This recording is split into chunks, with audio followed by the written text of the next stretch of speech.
Assalamualaikum warahmatullahi wabarakatuh. Perkenalkan kami dari kelompok 13, kelompok terakhir yang terdiri dari saya sendiri Muhammad Fauzi dan teman saya yaitu Nia Alfi Rahma. Di sini saya akan mempresentasikan tentang analisa laporan laba dan rugi. Apa saja yang akan kami sampaikan, yaitu yang pertama, apa saja yang menjadi keterbatasan dalam menganalisis laporan keuangan. Kedua, apa saja laporan yang masuk ke dalam bentuk komparatif dan juga common sense. Ketiga, bagaimana analisis rasio pemegang saham. Keempat, bagaimana analisis rasio kreditur jangka pendek. Dan yang terakhir yaitu bagaimana analisis rasio kreditur jangka panjang. Keterbatasan dalam analisis laporan keuangan menurut Harahap 2007, yakni laporan keuangan yang bersifat historis, yaitu merupakan laporan atas kejadian yang telah terjadi. Karena laporan keuangan tidak dapat lagi dianggap sebagai laporan mengenai keadaan saat ini. Laporan keuangan bersifat umum dan bukan dimaksudkan untuk memenuhi kebutuhan pihak tertentu. Laporan keuangan juga disusun menggunakan istilah-istilah teknis dan memakai laporan diasumsikan memahami bahasa teknis akuntansi dan sifat dari informasi yang dilaporkan. Laporan keuangan yaitu ada dua model. Yang pertama komparatif dan juga common sense. Apa itu komparatif? Komparatif adalah neraca komparasi atau laporan keuangan komparatif merupakan laporan yang dibuat untuk melakukan perbandingan antar elemen yang sama untuk beberapa periode yang berurutan. Comparative balance sheet atau neraca komparatif adalah perbandingan neraca keuangan saat ini dengan neraca tahun-tahun sebelumnya, sehingga tren keuangan dari waktu ke waktu dapat diidentifikasi.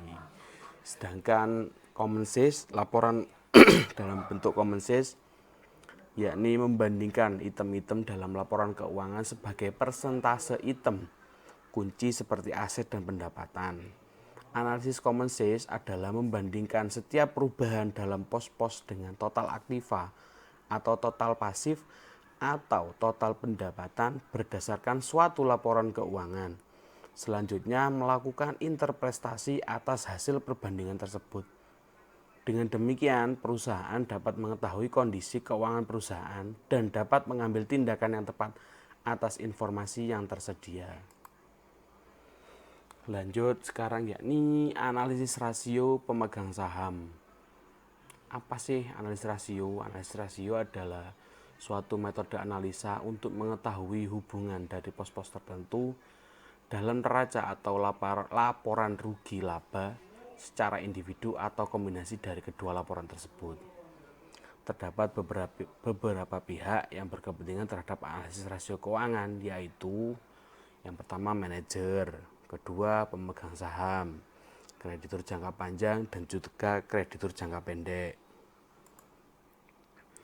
Analisis rasio kreditur jangka pendek. Kreditur jangka pendek itu merupakan seseorang atau lembaga yang memberikan pinjaman kepada pihak kedua dalam jangka waktu pendek atau akan segera jatuh tempo. Dalam menganalisis rasio keuangan, kreditur jangka pendek biasanya menggunakan rasio keuangan likuiditas. Rasio likuiditas merupakan rasio yang digunakan untuk mengukur kemampuan perusahaan dalam memenuhi hutang jangka pendek perusahaan dengan melihat besarnya aktiva lender terhadap hutang perusahaan. Beberapa jenis rasio yang masuk ke dalam kategori rasio likuiditas yaitu quick ratio, cash ratio, dan juga current ratio. Lanjut sekarang analisis rasio kreditur jangka panjang. Kreditur jangka panjang merupakan seseorang atau lembaga yang memberikan pinjaman kepada pihak kedua dalam jangka waktu yang panjang atau pemegang obligasi yang dikeluarkan oleh suatu perusahaan.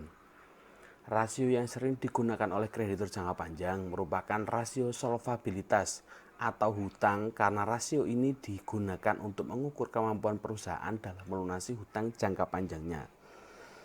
Jenis rasio yang masuk ke dalam rasio solvabilitas yaitu debt to asset ratio dan juga debt to equality ratio.